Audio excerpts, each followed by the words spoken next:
Hello there, Lucky Paper Radio listeners. This is Andy, no Anthony, because he and I forgot to mention on this episode of the podcast that we have two little calls to action for you. First, our surveys for Strixhaven and Commander 2021 are officially out, and they'll only be up for the next week or so. So, if you're testing cards in any of your cubes from these sets, please check out the show notes or go to luckypaper.co and complete our surveys to tell us what cards you're testing and what you think about them. We use this information in our community-informed set review articles that go up on our website, and you can check out the past history of that all the way back to Throne of Eldraine. And it also tells us what you want us to talk about on the set review episode of the podcast, which will be coming up in the next couple of weeks. And to that point, our second call to action, if you have a hot take from Strixhaven or Commander 2021, record a little voice memo. Pull out your phone, open your voice memo app, record, a minute, 30 seconds, whatever your hot take is, and email it to mail@luckypaper.co, and we might use your hot take in the episode next week. We love having extra voices in the episodes. I think it worked out great for call time, so please, if you got something you want to say, send it in and let your voice be heard. All right, on to the episode.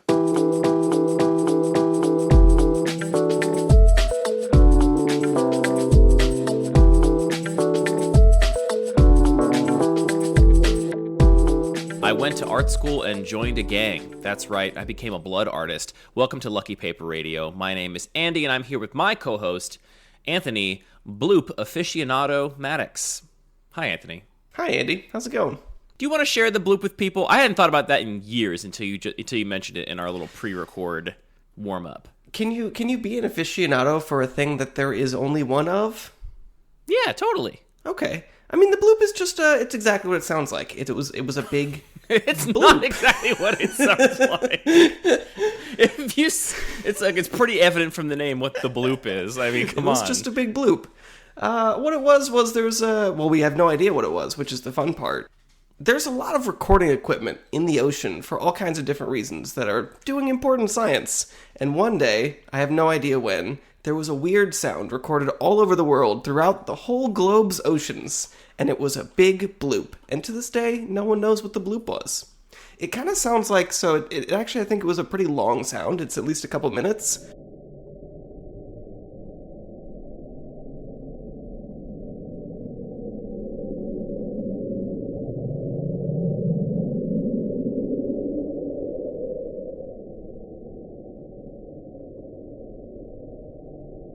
But if you speed it up, it just sounds like a big sort of bubble rising up. But some huge slow bubble somewhere in the ocean that could be heard the globe over. It was recorded in 1997 by NOAA, the National Oceanic and Atmospheric Administration. By 2012, earlier speculation of the sound... Oh, so it turns out, as of 2012, NOAA has described the sound as being consistent no spoilers. with noise. Did they figure it out? Kind of. It's not incredibly fine, decisive. NOAA considers the sound to be consistent with noises generated via non-tectonic cryoseisms originating from glacial movements such as ice calving or through seabed gouging by ice. But yeah, it was basically a super... I'll put a clip of the bloop in here. It was basically... Put the entire bloop in here in real time. But yeah, it's basically, in real time, it just kind of sounds like a really hyper low-pitched whoa. But if you speed it up, it's just bloop, basically. And it was heard on some combination of, many different oceanic microphone arrays, such that it was obviously very, very loud. It was heard all over the world. So it seems like you think about the bloop more often than I do. I'd say at least once a year. That's a pretty good rate. I was very grateful when you brought the bloop into my life. And there's many weird things that you brought into my life along with the bloop. And this week's episode, Anthony, really? Yeah, sure. You're always a source of interesting tidbits. And this week's episode is actually going to be a little bit about our origins, Anthony. We're going to talk a little bit about our origin story, how Anthony and I met, which was, spoiler alert, at art school. I thought it would be very interesting for us to talk about what critical discourse means to us, because to me, art school was very foundational to who I am today as an adult, and how I think about the world and how I move through the world. And I think there's a lot to be learned from art school in any kind of talking about magic. So just go do that. Yeah, we'll talk in more detail. But basically, we are going to be drawing a through line from art school to magic, the kind of magic that Anthony and I play and love the most today. So stay tuned to see how we thread that needle. But first, we have to do a Pack 1 Pick 1 from a listener-submitted cube. This week, our cube comes to us from listener Jean and Anthony. Jean emailed and said, hey, here's my name, here's my cube, but just call me John, because I don't want you to try and pronounce my French name. I'm sure you're going to screw it up. I feel like that didn't give me too much credit. Is Jean that hard for many Americans to say, you think? I mean, you say that it's so easy, but then probably you did it wrong. I probably did it wrong, but I can't imagine I did it as wrong as saying John would be. Anyway, listener Jean or John. Anyway, what we can learn from this is that if you request to be called a certain thing, Andy might not listen. His name is right in the email. We'll find out if I've offended listener Sean. Perhaps it's pronounced Gene. What did he find? He said he wanted to tell us in person. Daddy, don't get up. I just defined the supplies because I'm a private detective. Gene Parmesan, how are you doing? Gene! Oh, Gene, isn't he the best? Gene was far from the best. Very impressive. Thank you. Oh, God. We'll find out if I've profoundly offended listener Jean. Listener Jean is a little bit hard to say. Anyway, this cube is a fast multiplayer cube. So I think this email is one of our oldest sent-in lists. I apologize to listener Jean for getting to it so late, but it is a multiplayer list that's designed to be quite quick, with games starting with 20 life and just very aggressive strategies. Not so dissimilar, Anthony, from your take on multiplayer we talked about many months ago on Lucky Paper Radio. We're going to do something a little bit different just because the draft format that is primarily used for this cube, according to the description, it's primarily drafted with 3 to 4 players, and with 4 players, it is intended to be drafted in 7 packs of 15 cards, but 7 packs instead of 3, with a pick 1, burn 1 approach. So, Anthony, I'm going to read the pack, but then we're going to ask you not just for your pick from the pack, but for what cards you're going to burn from the pack. The pack is Cut to Ribbons, Counterspell, Precursor Golem, Showdown of the Skalds, Ponder, Talisman of Progress, Fauna Shaman, the Akroan War, Scuttling Doom Engine, Murderous Rider, Abrade, Gataxian Probe, Deep Forest Hermit, Champion of Wits, and Unearth. Multiplayer, Anthony, a 4-player free-for-all. You gotta pick one, burn one. What are you looking at out of this pack? Multiplayer is just such a different game from one-on-one Magic. It I truly really is. can't understate that. Like, people talk a lot about building Commander cubes or how much they like Commander versus other formats. And I think that we get caught up a lot in the details of, like, well, what's your starting life total? What do you have the Commander, the Command Zone? And I think just the fact that you're playing multiplayer actually has such a big effect compared to all of those. And even just like if the rare occasion I've played my own cube multiplayer, it's like, wow, I completely want to evaluate these cards differently. So all that's to say, I'm looking at this pack and I'm trying to shift my mindset. It's been a while since I've played multiplayer Magic, to be honest. So I'm looking for cards that are not just, 1-for-1 interaction, 1-for-1 removal, but that can really interact with the whole board state. I'm also really open to the idea of this cube where we're trying to be a little bit more aggressive, have some fast tempo interactive games.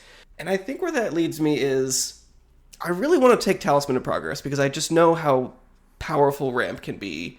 But I also know that doesn't really feel totally in the spirit of this cube. So I'm actually looking at Showdown of the Skalds and the Akroan War. I think especially the Akroan War is just a really underrated card, which just has a huge impact on the game. And Showdown of the Skalds just generates a tremendous amount of card advantage and board presence at the same time, which feels very powerful, but also in the spirit of what's happening here. And to be honest, I think that in multiplayer, people are less excited about Boros, so that's kind of the theme of the Magic that I've been playing this week is I'm just falling into Boros a lot. Yeah, I think your points about multiplayer are very relevant. I do want to read these cards so people know what they do. Showdown of the Skalds is a Boros saga, as Anthony intimated. It is 2 red and a white for a saga. Chapter 1, exile the top 4 cards of your library. Until end of your next turn, you may play those cards. So an impulsive draw 4, basically.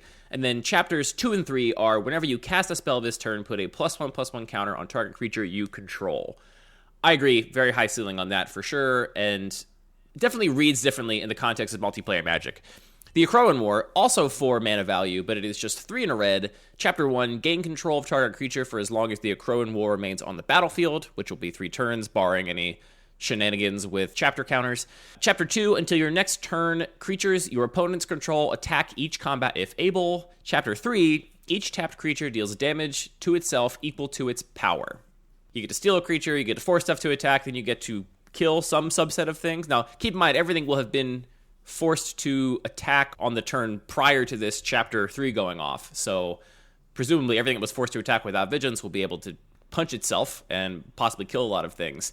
That is also, I think, a very reasonable consideration. I do think it's worth mentioning the cards that would normally jump out at me were this a one-on-one cube, and there I agree, something like Talisman of Progress, Ponder, Counterspell, Murderous Rider, Cataxian Probe, all cards that are jumping out at me just in terms of good rate for the effect, but I agree with you completely. Totally. I don't want one-for-one removal in a multiplayer environment. I rate it much lower, I should say, because if I counter someone else's spell, the people that really won in that interaction are the two players that did not have their spell countered and did not spend a counter spell. Same goes for removal spell. So I'm kind of lower on that. I do think Talisman of Progress is a pretty respectable pick because it's pretty open and does provide some ramp. I want to specifically call out the cards that do something different in multiplayer, because most of these cards behave exactly the same in single player as they do in multiplayer. The only two I'm seeing, unless I'm missing anything, are the Akroan War, as you mentioned, only because you have multiple opponents, and so Chapter 2 there normally says your opponent must attack you with all their creatures, but here very likely could just make your opponent send their creatures at each other and not necessarily you, which I think reads differently, which is relevant. The other card that is a little bit different in this context is Cut to Ribbons. This is one of the Aftermath cards from Amonkhet.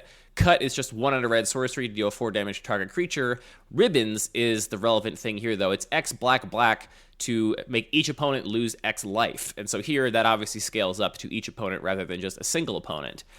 That said, I'm not particularly high on it because I do think it's a gold card. I also really don't want sorcery speed one-for-one removal, which is what Cut is because of the nature of multiplayer Magic. So, gosh, Anthony, I don't know. I think you've sold me on the Akroan War. It is something that can effectively function as a board wipe and interact with the entire board, which I do think is relevant. And I'm really curious to see how that second chapter is going to work in multiplayer Magic. I would be a little worried that on account of me being the one playing the Akroan War and threatening to kill a lot of creatures with the third chapter, that might mean all of my opponents are going to point that second chapter at me. But if they don't, it could be quite valuable. And Talisman of Progress is the other card I'm looking at. So those are really the two that I think jump out at me. At the end of the day, what is your actual pick and cut, Anthony? Your pick and burn. So for pick, I think I do like the Akroan War. The more we talk about it, I'm not sure if it's the correct pick from a power level perspective, but also multiplayer Magic tends to be a little bit self-balancing as well, so I feel a little bit more flexible going into it. As far as burn, I'm really not so interested, to be honest, in burn drafting. It's this like weird extra meta level of trying to add this kind of mystery to the draft that I just don't know how to optimize. So as a player, I'm not really excited about it yet. I wonder if the impetus for doing that in this particular cube is that you want to sort of add some variation where you don't want to have these long multiplayer games that are consistently dominated by the same cards. So it's sort of an opportunity for players to try and, remove particular cards that they don't enjoy playing with, so you get a little bit more variation from game to game. But as a player, I'm also trying to optimize that and think, well, what am I actually doing by burning a card? And I think that the most powerful thing I can do is specifically in the beginning of a draft, in the first couple picks, is just burning another card in that color that I'm picking, which means I'm removing a card I could potentially wheel, but means I can really get paid off later in the draft if I can sort of stake my claim.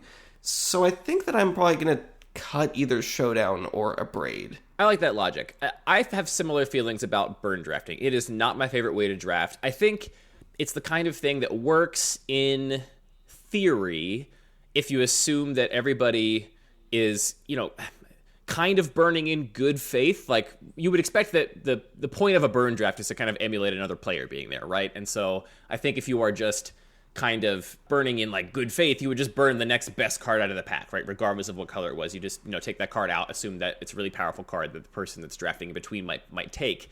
But that's not how games work, right? Nobody is trying to do anything in good faith. And I agree completely. My strategy in most burn drafts is to, when I've found my lane, whether that's the first pick, second pick, third pick, fourth pick, whenever I think I'm pretty confident what my lane is, I will usually spend the first half or maybe 2/3 of the draft just aggressively burning my own cards in my own color to basically say, everyone else get out of my lane completely.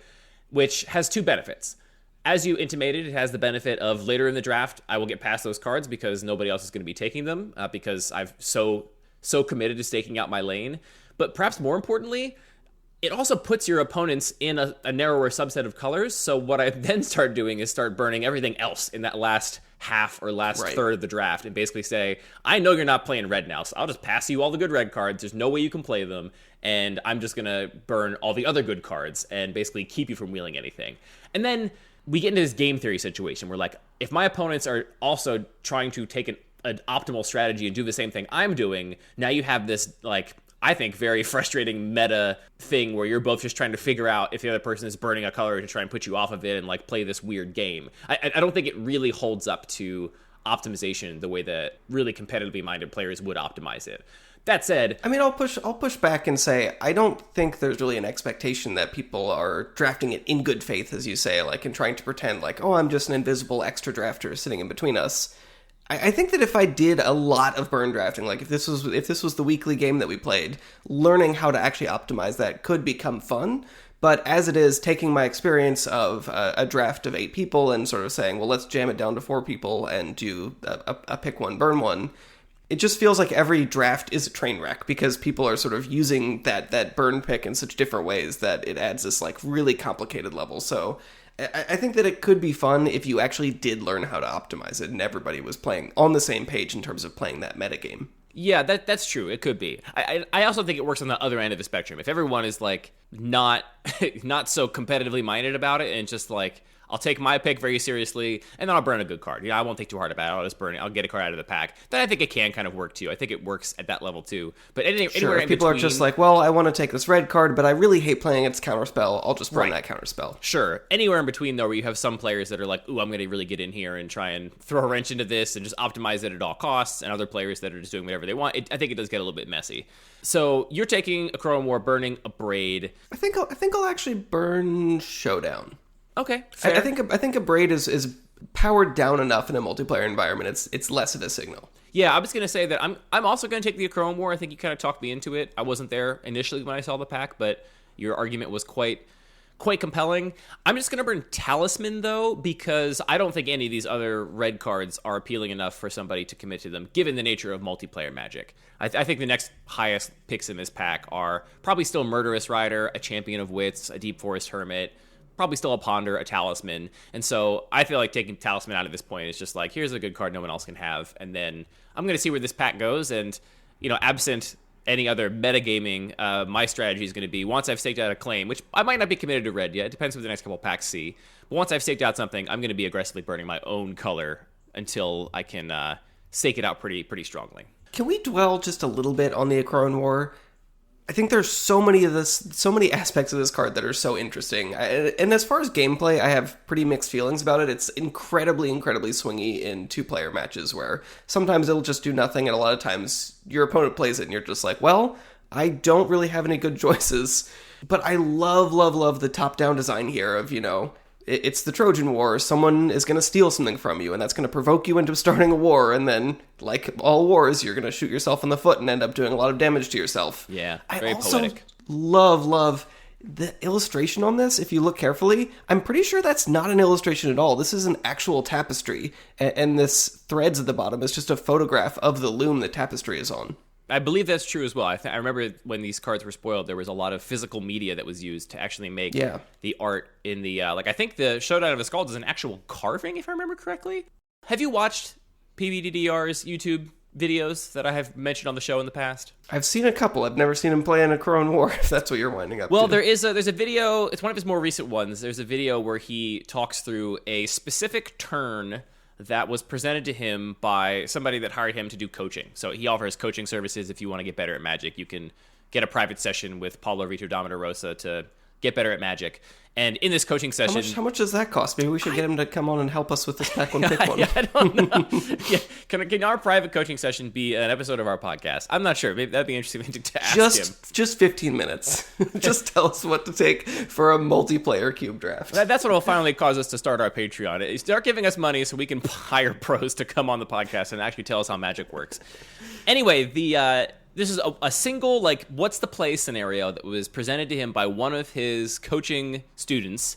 and it involved a somewhat complicated board state in Standard. The opponent was playing this deck that was an adventure deck. I think it was an adventure deck mirror, or maybe a Gruul aggro deck versus an adventure deck. And he kind of talks through all of the sort of potential lines of play, all of their pros and cons, and the player that is you're making the decision for has an Akroan War in hand.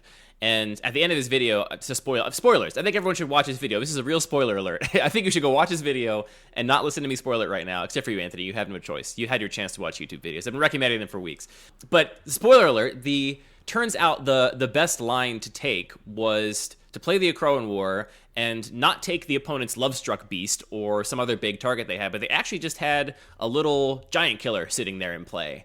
Paul even says himself that even as a pro, very seasoned Magic player, one of the best of all time, he didn't see this line initially. Like, he kind of ruled it out because when he looked at the Akroan War and thought, well, if I'm playing the Akroan War, I'm taking the best thing I can take, and that was this Lovestruck Beast. And it turns out that taking Lovestruck Beast, because of the rest of the board state, is actually not the right thing to do, and the right thing to do is take this dinky little giant killer. So I think this is actually the right play, and this is the reason that I even made this video to begin with, because it's a very unintuitive play, because we have ingrained in our minds then you should play the Akroan War and steal the bigger creature, right? It makes sense. It's the bigger creature, right? It's a 5/5 versus a 1/2. The reason you bring in Akroan War is not to steal a 1/2, because there are a lot of ways you can kill a 1/2, right? You have Thrustbite, you have Bone Crusher Giant, you have Scorching Dragon Fairy if you want. The reason this card is even in your sideboard and the reason you're bringing it in is to steal 5/5s, right? Because the 5/5 is a card that you can't kill with Burn. It's very hard to kill with Burn. It's a card that you can't attack through because it blocks everything, and it's a card that just kills you. So it is very unintuitive to steal a 1/2 creature instead of a 5/5 creature. But you have to understand that in this scenario, it actually accomplishes everything that you want. People tend to like cards that steal their opponent's stuff. And I think it's partially because it's... Really? I mean, don't you think that's true? I'm not making that up. People love Gonti. People love cards where they like to steal something from their opponent. I feel like people have strong emotional reactions to cards like that. Have you observed this? Definitely. Oh, totally. I mean, I know players, when I had a Gonti Lord of Luxury EDH deck that was very much built around that theme, some players would just be like, no, I'm not, sorry. Like, I'll come back next round when you're playing a different deck. People do have, that's true. Some people do have a very strong opinion against it as well. But I think part of what makes it interesting to people is that, the Akroan War does different stuff depending on what's in play. I talked last week on the show about how I don't think that boring and interesting are great terms to describe cards, but certainly the Akroan War is not going to be boring because every time you play it, it's going to do something totally different, right? And so I think that people are drawn to that aspect of it. Yeah, I agree with everything you said about the card. I think it has very swingy potential. It's weird because it does a odd thing for red. Like, it combines things that red always gets to do, but the combination of them all makes for a very odd effect that I don't know what kind of deck to slot it into. Yeah, I mean, it's just a multiplayer good card deck. It's seeing play in Standard. I think it's also just a fine aggro card, right? You get to take one of your opponent's things, force them to attack you, which you likely don't care about, and then you're basically just saying all those creatures can't block next turn, and then you get to swing in, I guess? I can actually claim to have had almost exactly the same level up, where you're totally right. Your instinct is, I'm casting a steel card, I'm going to take your best thing. And really, when you start thinking about it, you're like, okay, I actually want to make sure all of your creatures will end up destroying themselves, and so taking a thing that is higher toughness than power that won't kill itself, but is able to block your creatures that are forced to attack, is definitely a situation I've been in. And that's a very... honestly, a very clever feeling moment when you're like, I remember this so specifically. I cast this card, and my opponent, they reach towards their 5-drop or whatever, because they're like, yeah, of course you're going to steal the biggest thing. And I'm like, no, I'm going to take that little guy over there. And then they give it to me a little bit skeptical, and then pass the turn and then realize what's happening, that they're actually going to lose everything. And that's where I kind of like these cards, where they give you those level up moments, but it's really a swingy card. Yeah, I mean, I guess maybe the main mode of it is just a very slow... 2 target creatures your opponents control fight each other, right? Like, you take one, and then you get to choose which of their creatures attacking you want to block with it. And, that's a really strong card, making 2 creatures fight each other. All right, I'm putting this on my list for the rare module for my next cube design. How's that coming along, by the way? Slowly. I have to work on my first cube. Yeah, I feel like cube design comes in fits and spurts for me. It's like, I'll get interested in something, and then I'll kind of shelve it for a while, but then I'll come back because I get struck by inspiration and dive into it again. It's not a world with rabbit holes. It is a world of rabbit holes. True enough. That's a great segue, but we got to close out this segment first. Thank you, listener Jean, for sending in your fast multiplayer cube. If you want to have your cube drafted on Lucky Paper Radio, just send us a link with your name and pronouns to mail@luckypaper.co. And if you think your name's hard to pronounce, give me something phonetic. Let me do my best. I want you to be recognized by your real God-given name, people. I don't want to have to Americanize it. I hope I didn't screw up Jean's name. You and I met freshman year at art school. I bet very few listeners to this podcast know this about us, because why would they? They don't know us at all. But that's how we met. Correct. I remember the day. It was Do you remember the day? sunny. Do you remember the first conversation we had, or one of the first conversations we had? I don't think it puts me in a very favorable light. I think I was probably confused and grumpy and adjusting to a very different life experience. I remember an early one. I don't think it puts you in a bad light, but I remember at the time, your portfolio was full of these very intricate, detailed mandala drawings you would make. So these very complicated, symmetrical, ornate drawings that you would create. And I was interested in this. Let's call them what they are. They were extremely quandrix. They were big quandrix energy, no doubt. And, I was new to art school, trying to make friends, and I had seen this work and thought it was cool. We had some classes together, and in the first couple weeks of school, I kind of approached you and was like, hey, dude, like, what, nice mandalas, what are those all about? And you were like, I don't know, just like drawing them. Like, we had this very awkward exchange where I was like, I like this thing you do. Why do you do it? And you were like, I don't know. And then that was the end of it. But who knew that would spark a lifelong friendship, that small interaction about your mandalas. And unfortunately, I still don't have a better answer for you. Yeah, I mean, it was fun to do. You got really good at using Adobe Illustrator's various transform and reflect tools, and you had a really great workflow for them, so it was cool. And like I said in the intro, art school, I mean, I think college is a formational time for a lot of people that go to college. It's often a time in your life where a lot of things change and your perspectives and worldview are altered. And that was very true for me, certainly. And to me, art school, it really captures a lot of the things that I like about magic, which might sound weird to people. I thought we should just maybe, Anthony, explain kind of what art school is, because for people that haven't gone, I think art school has this weird air of strangeness and like an alien world. Like, art school's depiction in popular media, which is not entirely unfair, is always a little bit mysterious. So how would you describe the experience of going to art school to somebody that did not go to art school? I mean, that's really tough for me to explain, because in the same way that a fish has no concept of water, I've never really seen what not art school is like as far as education in this country or around the world is. But I mean, for me, it was really just about being in a place surrounded by a lot of really interesting creative people and just having the time and space to explore creative work. That's almost exactly what I would say too. It's also funny that like this is a big part of our shared history, but we've never actually talked about it together. We lived it together, but like we've never talked about it in this kind of meta way. But to me, that's exactly what art school was too, right? Like in my high school, I was one of the arty kids, which really just meant I could draw, right? Because I went to some public high school where there was minimal art programs, and the idea of art was just basically drawing and painting. Do you know how to make a picture look like an apple? And if you do, then you're an artist. And I would always get sucked down these rabbit holes of like weird creative projects, and it would kind of be all consuming to me. And I remember the first couple weeks at art school, I was like, wait a minute. Everybody here is getting consumed by weird creative projects and getting sucked down rabbit holes. Everybody has their own little thing they're like weirdly entangled with. And that was what art school was. It was like, now you're surrounded by people that are certainly caught up in these kind of creative projects and interested in exploring them and making creative work.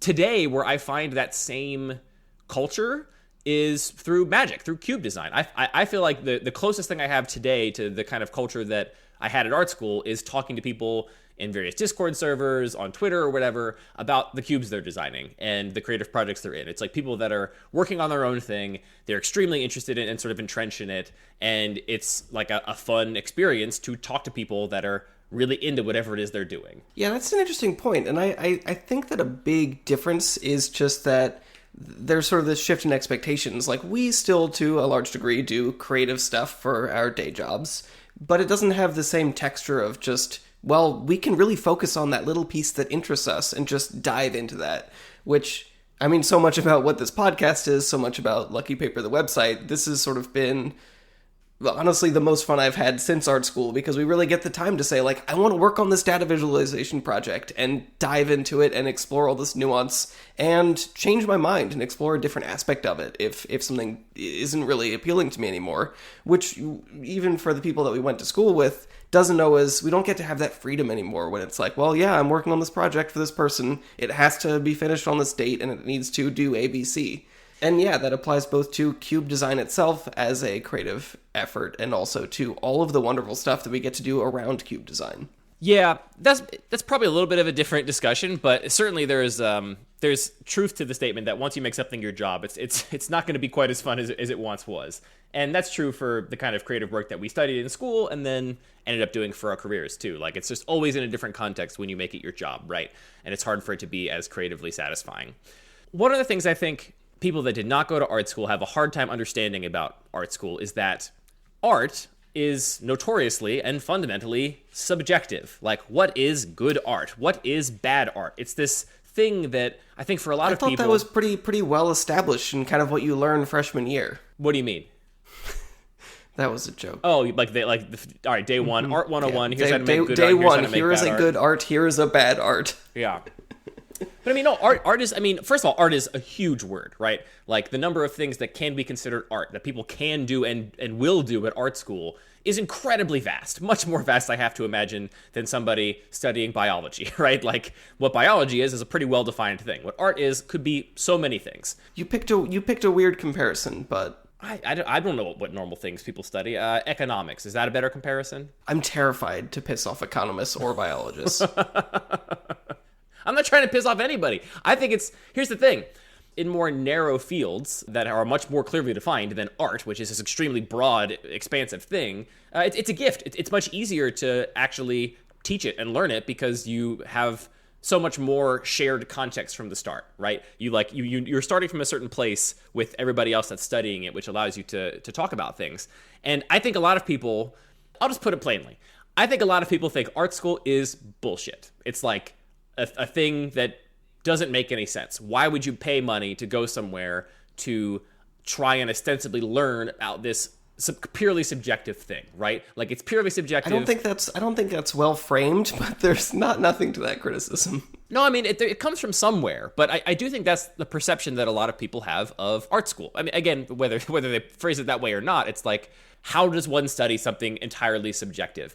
And art is subjective, right? Like, there is no definition of good or bad art, and there's no way around that. But it's very important to me that does not mean that there is no good or bad way to study art and to improve. And to me, what the higher levels of art school were, once you get past the part of here's a bunch of people that are similarly interested in creative work and similarly engaged by what they're doing, and just being surrounded by them is, as a baseline, already exciting as compared to my high school life.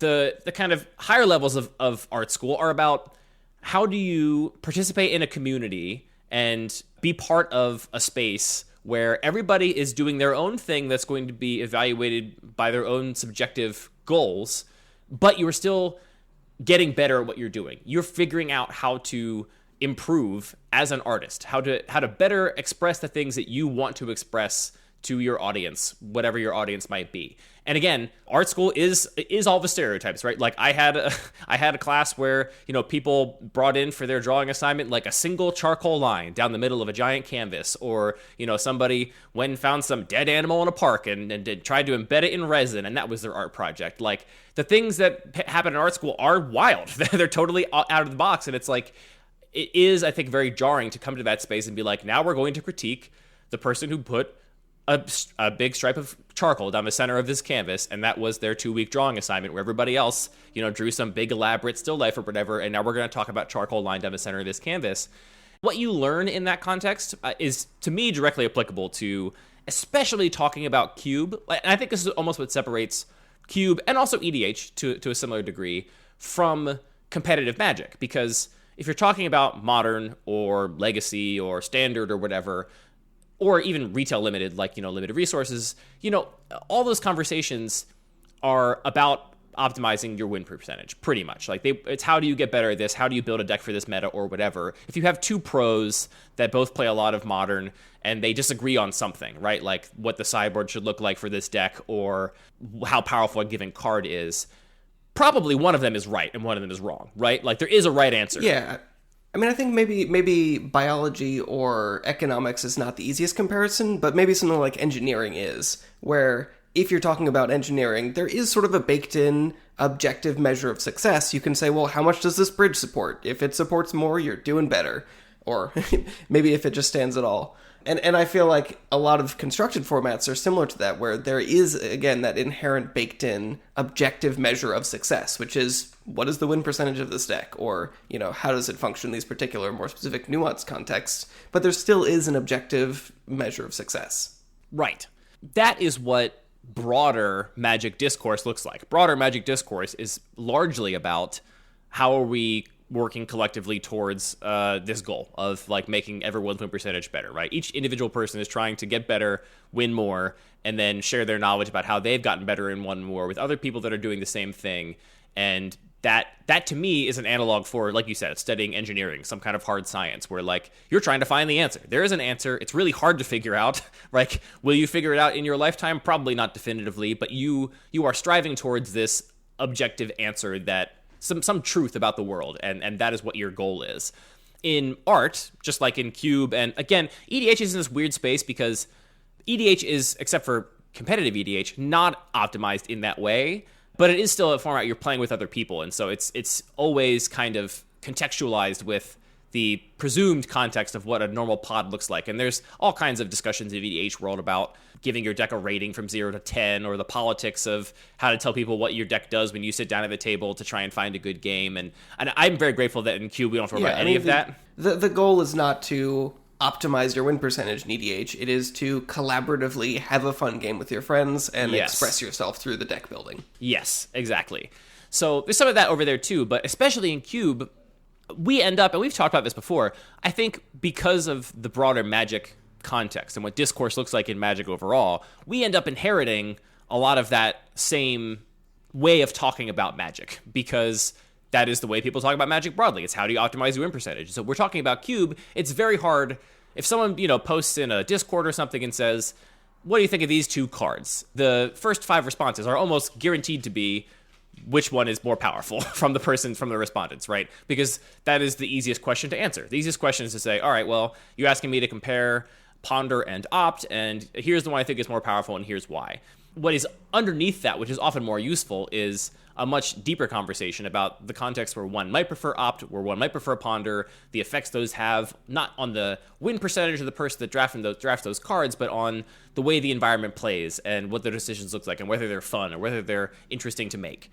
And that, to me, is very much like the discourse around art. So, Anthony, art school is largely, a lot of classes in art school boil down to each student is making some kind of work, and that work is oftentimes guided by an assignment of some sort. There's some kind of structure there, but every student is working on their own project, and then the class amounts to getting everyone together for a shared critique of the project in question. And we kind of go around the room, and everyone talks about their work, and we critique it, and we're all trying to make each other better.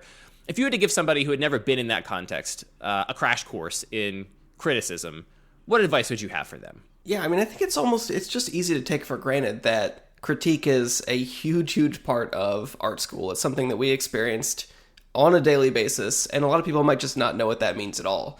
And it is fundamentally just what you described. Everybody gets together, somebody puts their piece on the wall or pulls it up on a screen, or you go outside, a hole in the ground. Exactly. You go outside and find the hole they dug, whatever the art is. Look at this beautiful hole.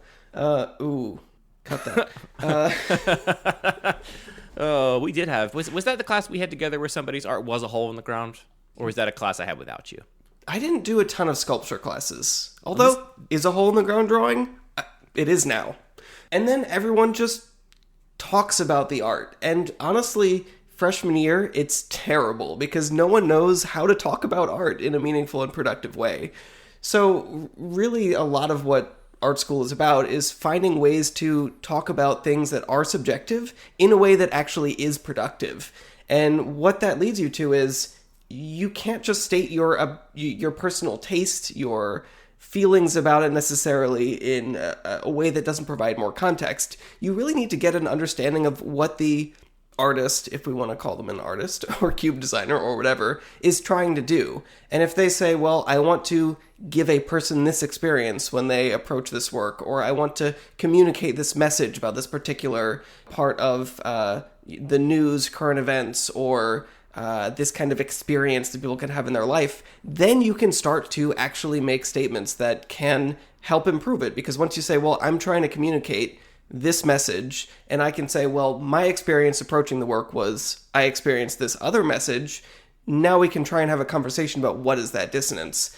And you can't just say like, well, your 2x4 leaning up against the wall is very low effort, because that's maybe true, but not very productive. But, well, the experience was I thought it was a 2x4 leaning up against the wall, and you're trying to talk about the ridiculous expense of lumber today. You need to do more to provide context. That's one fallacy that I feel like people fall into a lot in their early years of art school, where people tend to not critique the work, but critique their perceived effort into the work, because they're like, wait a minute, I spent hours working on my project. You just put a 2x4 up against the wall or just drew a line of charcoal down the center of this canvas. That you did it bad because you didn't work as hard on it as I did, and that's the thing that's valuable. And of course, that's not the case, right? Like, the work kind of stands on its own, and whether or not it was low effort or high effort doesn't necessarily speak to the quality of the work. I have a very vivid memory of one of the more impactful student pieces that I saw during a critique in my time at school. And it was during a sculpture class. And sculpture classes, at least at the school we went to, the sculpture department was notoriously known for having some of the most off-the-wall, strange projects that would kind of fall under the bucket of sculpture.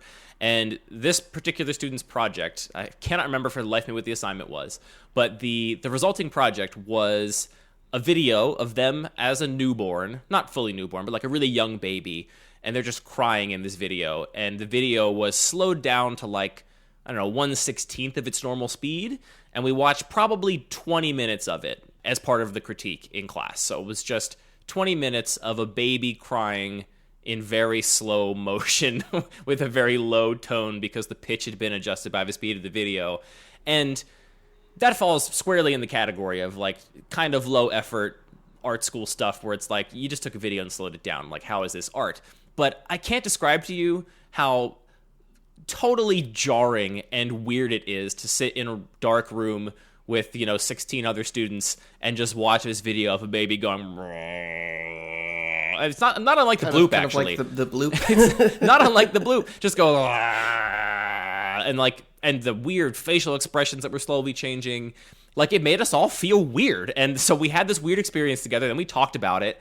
And it was one of the first pieces I saw where I was like, that felt like art. Like, that felt like it put me in a weird headspace that nobody else's project put me in a weird headspace, right? We're just kind of walking around the room looking at sculptures, and I'm like, I like that one, I don't like that one. And this one, like, it took me out of my context and made me feel strange and weird and different. And so it's like that's the kind of stuff you have to find a way to talk about, and it's really, really difficult. The reason that criticism and critique is so important in art school is because it is a subjective field and we lack any objective measure. If you go to engineering school, no one sits around and talks about the impacts of your bridge. You just run your bridge through the math program and it tells you if your bridge is good or bad and you get a grade, right? And so I'm sure it's a little more nuanced than that, but nobody's saying like, well, does this bridge really need to stand up? Isn't it nice if we have some bridges that are just sort of more ephemeral? Right, exactly. Which, now that I say that. This entire culture is built up to replace any other kind of objective measure of the art, right? If there was a way to teach art to people without all of this bending over backwards and talking about work for hours and hours and hours on end, then people would probably teach art that way. But you can't, because these things can't be simplified down that way. And I mean, the other thing we should mention is that studio classes in art school are 6 hours long. Like, all of our studio classes for the 4 years we were at school were 6 hours, because it takes a long time to make work and then talk about work for 10 to 15 people back to back. And so they're really involved things. It's not like, you come to your 45-minute long lecture, go home and do your homework, and then you're done. I kind of teed you up asking you, Anthony, what you would give people as a crash course to criticism. I did this exercise. I've taught a couple courses in art school. My major was in graphic design. I've taught some graphic design courses.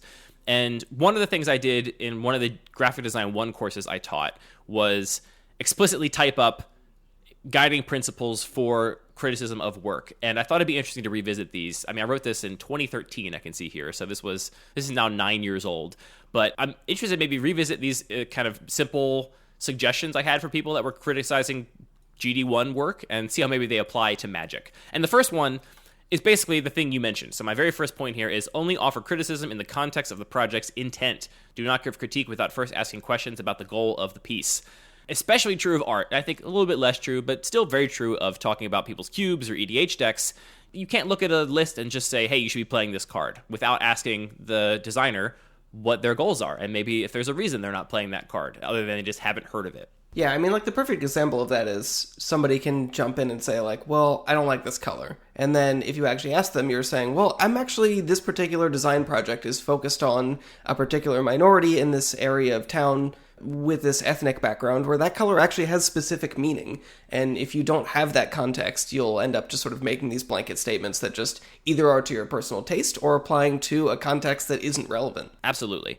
But my next point here is that if you don't know the project's intent, any criticism should be stated in the context of an assumed intent. So the example I give here is if you're talking about a newspaper, you can assume that the goal of the newspaper is to make it so that the articles can be read. And with that assumed context stated, you can provide criticism of why certain decisions make the newspaper not readable. But you should always say, assuming the content of this newspaper is to be read, the font size here is too small, the line height isn't breathable enough or whatever. I think that applies to Cube too. You know, it can be a lot oftentimes to ask everybody that are having conversations in Discords or servers or whatever to always ask for the intent of the designer behind something. And I think you can, if you want to assume a context, like assuming you're trying to play, you know, the most powerful options at 2 mana or whatever, I think just even stating that goes a long way to help encourage productive conversation. If you're like, you know, assuming you're trying to have a really powerful spells matter archetype, I think including more 1-mana cantrips would be good in that regard, or whatever. Just stating that so context is and really helpful. I love the color example because it's like ubiquitous and fairly concrete. And if you state your feedback in terms of, well, I don't think the use of red here makes sense because it is associated with stop and errors and negativity, and then somebody who is receiving that feedback but has that context can know when they can dismiss that feedback because they can say, well, this is for an Eastern audience where that color just does not have that same meaning. Right. My next point here is objective observations, like how the work looks, makes you feel, differs from other similar work, are just as valuable as critique without context. So this, I think, is an important point, and this is actually the number one tip I would give to students that were struggling with a session of critique. Like if everyone's just sitting there quietly not doing anything, I would often just call on a student and say, all right, just describe this piece, describe it out loud as best you can, because those descriptions, like, we all have biases in the way we see the world, and we all kind of are tuned into different kinds of things. And so me looking at a cube and saying, like, well, looking at this cube, I see there's a lot of green 5 and 6 drops, or I see there's a lot of ways to bounce creatures back to their opposing player's hand, or I see a lot of 2-for-1s here, or I see almost no 2-for-1s.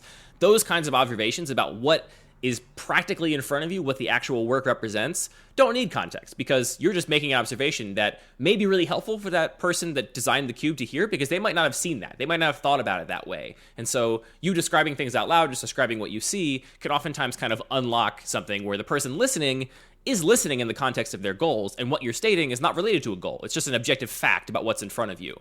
And so those kinds of objective observations may not seem like a form of criticism, but they are definitely a part of a critical discourse where you just have a culture of talking about what you see, what's around you. I noticed there's no grave hate in this cube, or there's no way to exile cards from the graveyard, or there's very few ways to do it, or it's only in these colors, or I noticed that this color has way more creatures than this other color. Like, I'm making kind of dumb examples here, but I do think those kinds of observations are useful without that context, and maybe can be an easier entry point into critical discourse without the weight of having to understand the intent of the project. I think I implied a little bit that this wasn't valuable, so tell me if I'm wrong, but I think the context in which this is valuable is criticism can also be sort of very hard to latch onto and get started and figure out what's the starting point for the conversation. So it can be just a great way to get the ball rolling and start sort of doing some observation and find aspects that are unique or interesting or just visible so that we can begin the conversation. Yeah, that's true. It's not about just having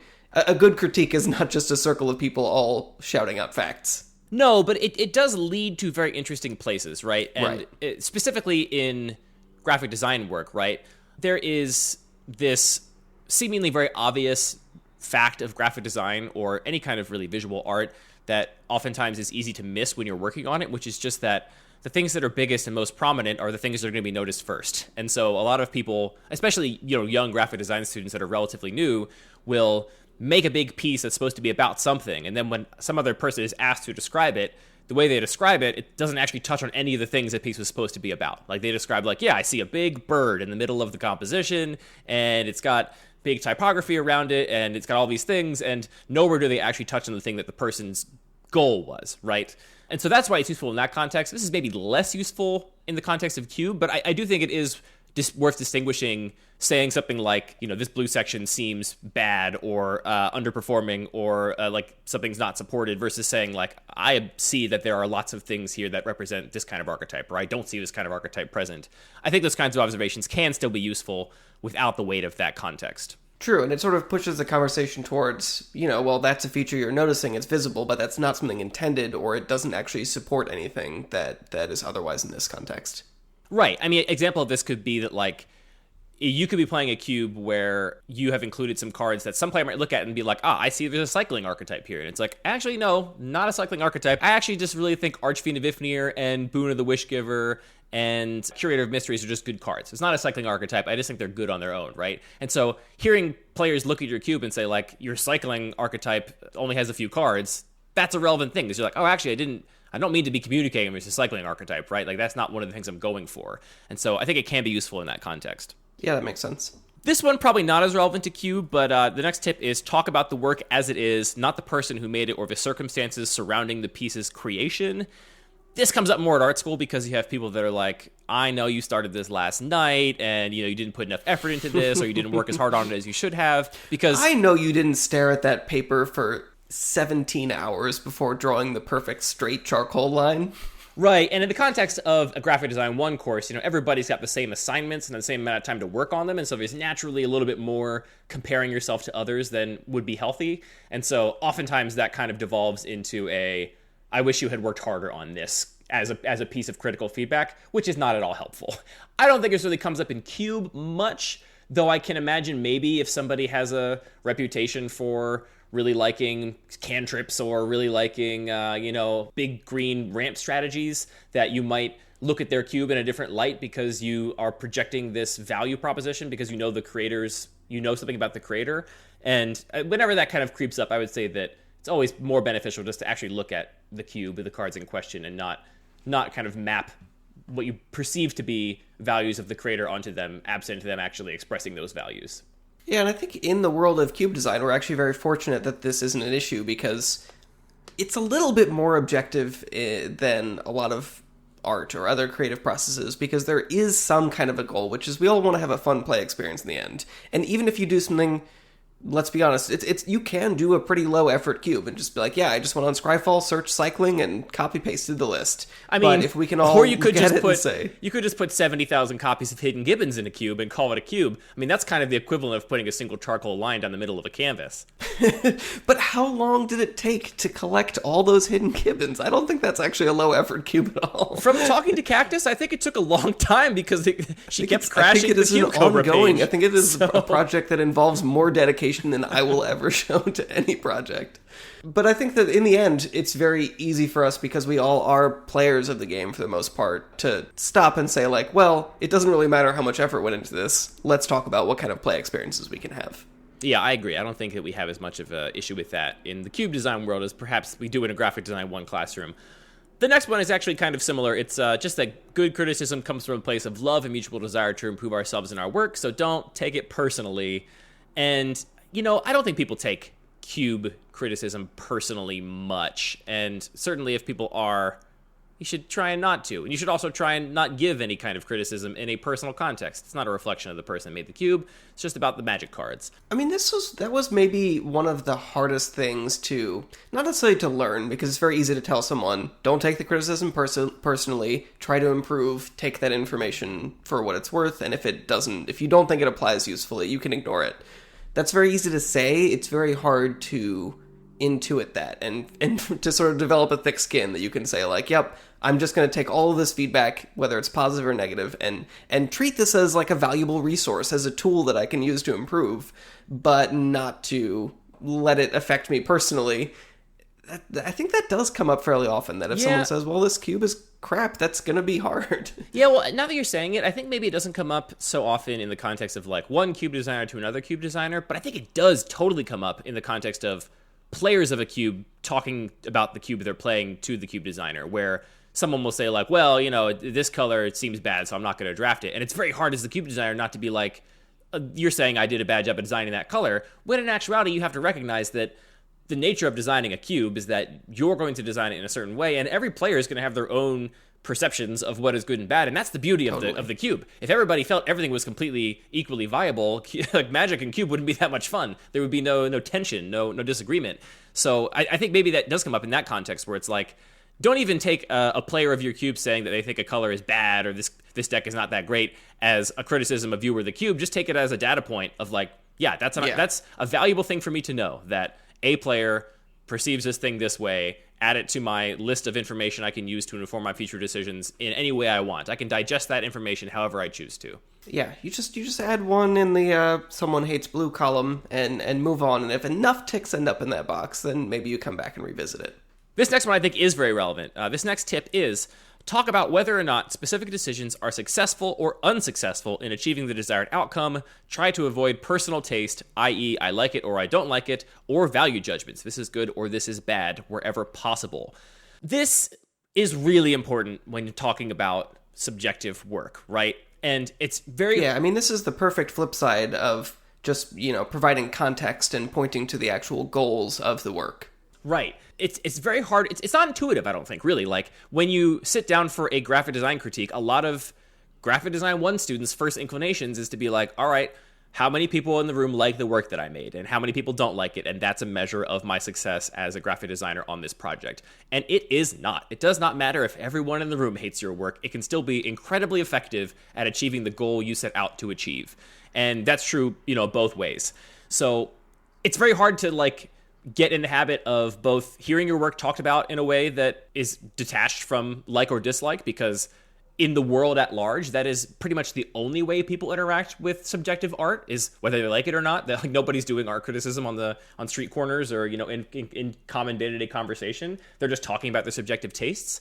And then it's also very hard, I think, to, as a person giving feedback, if you're looking at something you really don't like, right? Let's say this is a piece that is trying to make me uncomfortable. Maybe it's a piece that's even espousing an ideology that I vehemently disagree with, right? It's an advertisement for a butcher shop and I'm a vegan, right? There's all kinds of places where you can be like, I don't like this. This is not for me at all. It does not meet any of my subjective tastes. But can you still, as that vegan graphic design student, talk about the success of this poster or advertisement for the butcher shop, right?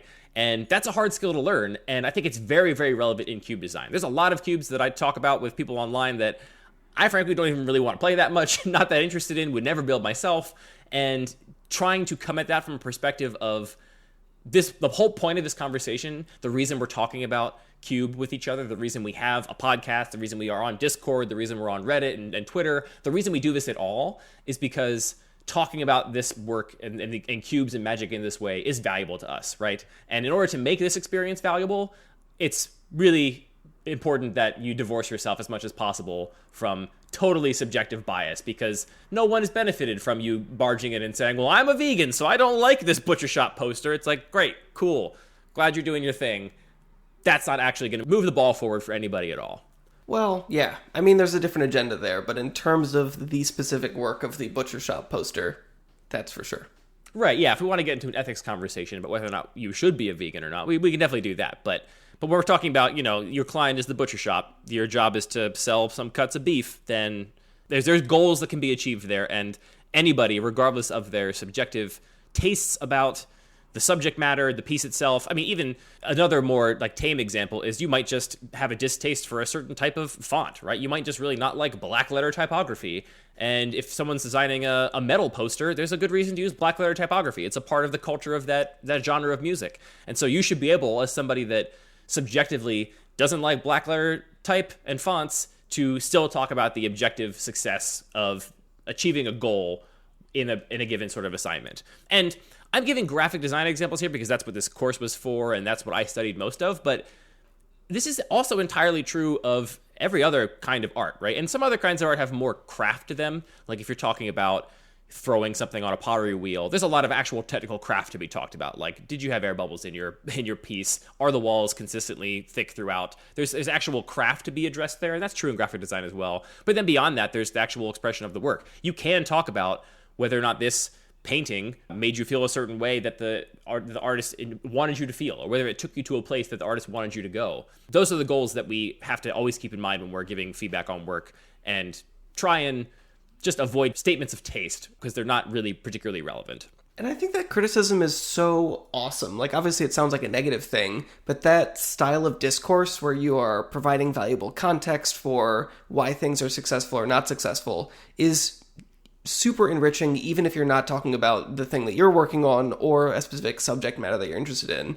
So, I mean, just going back to this multiplayer cube, I don't enjoy multiplayer Magic as much as I enjoy one-on-one Magic, but by talking about, like, well, why is the Akroan War effective in this context? How is it different in this context? How is it successful or unsuccessful at accomplishing these specific goals? Just gives me a different way of thinking about it that's absolutely going to enrich the way that I think about the card and think about other cards that have similarities with it. So I just, that's why I love cube design to such a large degree.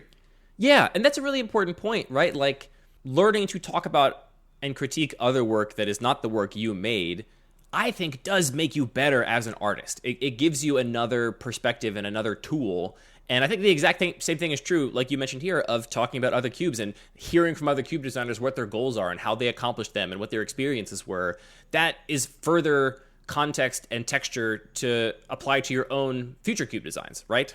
This next point is very related. My next tip here for my Graphic Design 1 students is saying, I would have done or I would try is not appropriate criticism. Recognize that what you would do given the same problem is not relevant or helpful feedback. This is a very common thing for people to do. It's especially in a context where everyone's given the same assignment, right? And everyone's working in a similar medium and with a similar skill set. It's very hard as somebody that has the skills to solve a problem to look at a problem and say, well, this is how I would solve it, because that's just very natural for you as the person with those skills. But importantly, it's not your project. It's not your context. It's not you're not the person actually solving this problem. And so what you would do in that context is oftentimes not helpful, right? And it's oftentimes the thing that comes to your head most immediately, but it rarely is the thing as the person is actually looking for. I fall prey to all of these traps, right? Like I do this stuff all the time. I try not to. I try to be aware of it. But like just today in the Discord, I was talking with Avalanche Master. I'm not sure if you're a listener, Avalanche, but if you are, shout outs, who was asking about Bygone Bishop and people's thoughts on Bygone Bishop in the context of his cube, and basically mentioned that he was trying to take his Boros in a kind of artifacty direction. And I immediately was like, ooh, yeah, Boros artifacts. Now that we have all these cool new cards from Strixhaven, you could do a pretty cool aggro thing with Master Trinketeer and Inventor's Apprentice and that other one drop I can't remember the name of that is from Kaladesh that gets bigger based on artifacts and gets first strike eventually. I was like thinking about all these kind of aggro strategies and just kind of talking out loud about like, oh, this is what I would do if I was trying to make, Boros artifacts a thing. And then he was just like, actually, no, I'm doing like an eggs thing. Like, it's not really aggressive at all. And I was like, oh, okay, yeah. Like, everything I just said was not helpful, right? And so I was just talking into the void, but not really actually helping Avalanche achieve their goal, which was trying to make this more eggsy, mid-range, combo-style Boros deck happen instead of a proactive, aggressive Boros artifacts deck. So it's easy trap to fall into. That's interesting. I definitely find myself in that, talking from that perspective a lot. But what I mean is I just want to qualify it and say this is not objectively correct. This is just my own approach. But maybe that's not the best way to phrase that. Because, I mean, if we took it to the extreme, if someone's saying, like, well, do you have any advice on my cube? I would say, well, yes, I've spent a lot of time designing a cube, and you should do it exactly like this. Right. Just replace these 360 cards with these. Exactly. I mean, in a whole vacuum, like, what's your advice on cube? It's like, well, build mine. I've been working on it for years, and I think it's fun. So that's what I think everyone should do. The next one I think is also important and has interesting corollaries to Magic, and it's just that people should cite precedents and similar work often. And this is really just about being informed by history. There's obviously lots of reasons to study history in the liberal arts in general, but I think it's especially interesting in art history where you are in art school, you're making your own work, and every art program I'm aware of also has you simultaneously studying art history to learn about work that was made prior to the work you're making today. That's so important in the context of just understanding your place in history as an artist and understanding the past and the context that other artists were in. And in Magic, to me, this is about using the history of Magic and constructed Magic and decks that were successful in Type 2 and Extended and successful in Modern 7 years ago or whatever, and just knowing what these kind of decks were like and being able to cite them, or, you know, being able to take advantage of other people knowing and citing them to say, like, you're trying to do this thing with your cube. There's actually, you know, a deck from Standard 6 years ago that employed similar cards to great effect. Let's look at that list and figure out, you know, why it was successful, and maybe we can apply those lessons here. I think there's a lot that can be learned from pretty much any chapter of Magic's history to inform cube design, and I think being able to cite that work is a great advantage. And it's not something everyone needs to do. Like, I don't think it's like everyone has to go out and actually like start studying old standard deck lists or whatever. But I'm always very grateful when someone else does point me to like a list where it's like, actually, I was playing 8 years ago, and in the standard environment, this was a weird like off meta deck that had this strategy or employed this card. And it can definitely inform things when it comes to cube design, I think. Yeah, I mean, you're kind of telling me that context is also, or obviously that context is all super valuable just to talk about the history of design and what are sort of the thought technologies that we can rely on. But it even also has a lot to do with, similar to being an artist and understanding the context and the history that your viewers know, you want to understand the context that your players are going to understand and expect. Absolutely. The other example I can give of this is that when I was working on the Degenerate Microcube, you know, my main cube is of this kind of power-motivated, you know, lightning bolt counterspell cube that we've been talking about so much, where it's, you know, at the kind of peak of power level, minus the things I think are too good that make games warping.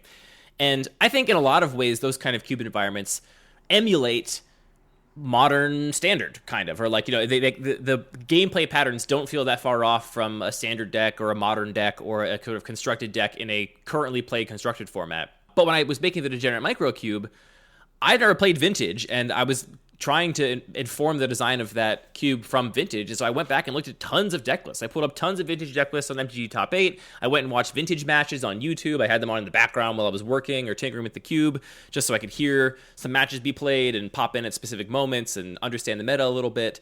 And so I do think that historical reference can be very valuable, and just like art history makes sense to art, Magic history makes sense to cube designers.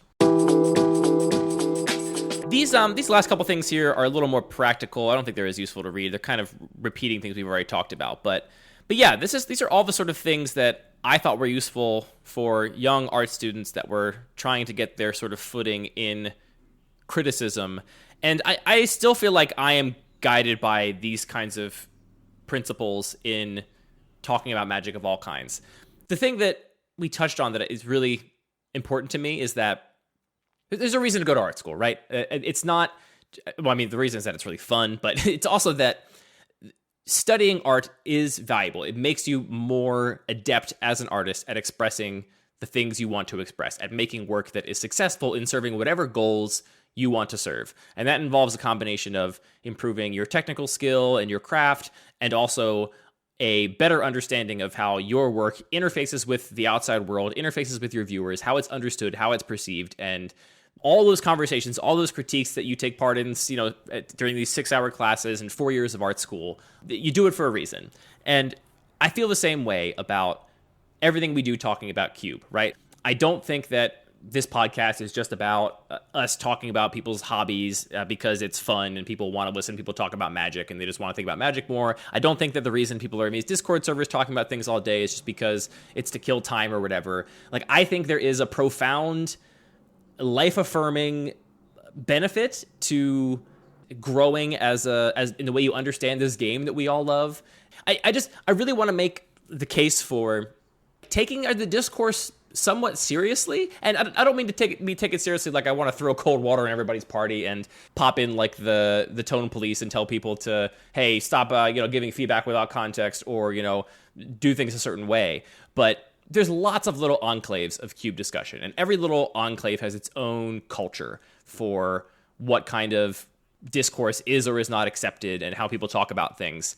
And the ones that I really get the most out of are the ones where there is this shared understanding that we're talking about this subjective work, and the way to do that is to talk about it in context and do all the things we talked about in this episode. And so I don't know what the point of this episode is, other than maybe to give people some context for where we're coming from on this show, and maybe to shine a light more concretely on things that have been quietly present in conversations about cube design. You know, maybe you've been doing this already, but you didn't know you were doing it. You didn't have a word to describe the kinds of things you were doing and what the nature of feedback you were giving was. I'm blabbering now, Anthony. You got to save me. Come on, save me. I mean, the nugget that I would want to underscore is just this comparison to the fact that so many ways to play Magic are very much like engineering, and we can point to concrete goals and concrete results to measure our success. And Cube is super unique in that it is the way to play Magic that is not like that. And it's, as much as the engineering is still there, there's still the craft that's important, and understanding what goes into a game of Magic is still an extremely important part to understanding it and making a successful creative work. It is something fundamentally different, and if we appreciate that, then it actually just makes conversations about it a lot more fun. And ultimately, yeah, it is a hobby. We're here to have fun. I totally agree. Like, it sounds sort of oppressive to say, like, let's take it more seriously. We have to do it this right way. But that really does just make it so much more fun when you're like, yeah, everybody who's talking about this, everybody who's in this conversation is taking it seriously and cares and wants to do their best to improve everyone else and lift ourselves up as people that love Magic in this most unique and most high effort way. Yeah, it's very try hard. But that, like, I hear some pros, like, you know, I think LSV was on an episode of Drive to Work with Mark Rosewater, and the question Mark asked him, which is, how'd you get into Magic? And it's a story that a lot of pros tell, where it's like, yeah, I discovered the game, thought it was kind of cool, and then, you know, I thought I was pretty good at it, and I just wanted to win. Like, I was just totally driven by competition. I'm so competitive that I just sunk my life into this game because I just wanted to demonstrate my skill and be, like, incredibly good. Like, the true deep spike mentality. And I like games a lot. Deep spike. I like games a lot. I'm quite competitive, but that is not my relationship to the game. It's not like I discovered Magic and I immediately just wanted to become the best at it imaginable, right? Like, I don't want to grind limited on Arena for 5 hours, which is what I would do if I just wanted to get really, really, really, really, really good at playing Magic. What I love about the game is that it is a framework for us to have all of these creative conversations, and we can go just as deep, and in many ways much, much deeper, while being untethered from just strictly conversations of how do you win, right? We can go a little bit deeper and more wide and talk about other things. Anybody that loves talking about cube design, most listeners to this podcast, I think, would love art school, Anthony. I think they would fit in very well at art school. Most people would love art school.